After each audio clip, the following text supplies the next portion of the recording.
एक राजा की प्रेम कहानी। यह कहानी एक राजा की प्रेम कहानी है। सालों पहले राजा नाथ का शासन शिवानगर पर हुआ करता था। राजा की 3 रानियां थी।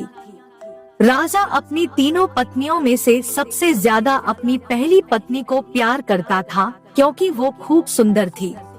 उसकी सुंदरता के कारण राजा दूसरी और तीसरी पत्नी पर ध्यान नहीं दे पाता था।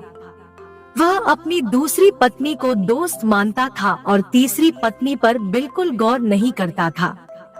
इधर राजा की तीसरी पत्नी उससे बेहद प्रेम करती थी, लेकिन राजा को तीसरी रानी का प्यार कभी दिखाई ही नहीं दिया। वो हरदम अपनी पहली पत्नी के साथ ही व्यस्त रहता था। ऐसा होते होते कई साल बीत गए। रोज राजा की तीसरी पत्नी इसी उम्मीद में रहती थी कि राजा आज उसके पास आएंगे। आज वो कुछ प्रेम भरी बातें करेंगे, लेकिन ऐसा कभी कुछ नहीं हुआ। इसी तरह कुछ वर्ष बीत गए। रोज राजा की तीसरी पत्नी इसी उम्मीद में रहती थी कि राजा आज उसके पास आएंगे। आज वो कुछ प्रेम भरी बातें करेंगे, लेकिन ऐसा कभी कुछ नहीं हुआ। इसी तरह कुछ वर्ष बीत गए।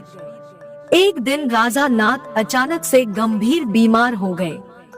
उनकी तबीयत देखते ही देखते खराब होती गई और उनके जीवित रहने की उम्मीद कम हो गई। तब राजा ने अपने पहली पत्नी को बुलावा भेजा।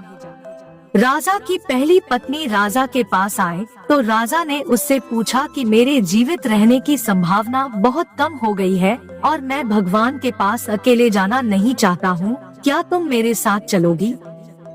राजा की बातें सुनकर रानी ने उनके साथ जाने से माना कर दिया और कहने लगी कि अभी मेरा जीवन बचा हुआ है और मैं अभी और जीना चाहती हूँ।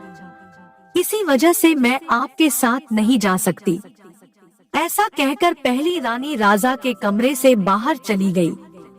तब राजा दूसरी रानी को बुलाने के लिए कहता है।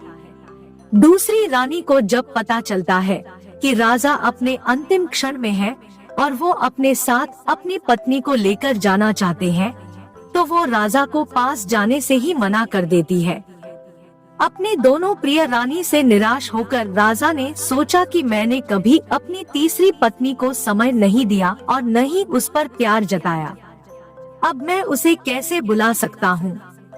राजा ऐसा सोच ही रहे थे, तभी तीसरी रानी बिना बुलाए राजा के पास पहुँच गई। तीसरी रानी को राजा की इच्छा पता होती है, इसलिए वह सीधे राजा से कहती है, स्वामी मैं आपके साथ चलने के लिए तैयार हूँ। रानी की बात सुनकर राजा को बहुत खुशी हुई। साथ ही उन्हें यह निराशा हुई कि उसने सारी जिंदगी उस रानी से ठीक तरह से प्यार नहीं जताया, लेकिन यही मुझसे सबसे ज्यादा प्रेम करती है। उसी वक्त राजगुरु एक जाने-माने वैद्य को लेकर आते हैं, जो राजा की तबीयत को ठीक कर देता है। राजा ठीक होते ही अपनी तीसरी रानी से प्रेम करने लगा। हमेशा अपने करीब राजा ने अपनी तीसरी रानी को ही रखा और दोनों खुशी खुशी राजमहल में जीवन जीने लगे। कहानी से सीख। किसी को सुंदरता से प्रेम नहीं करना चाहिए, बल्कि उसके दिल और आचरण से प्यार करना चाहिए। अगर यह स्टोरी आपको अच्छी लगी तो इस वीडियो को लाइक करें और नए हो तो हमारे चैनल को भी सब्सक्राइब करें।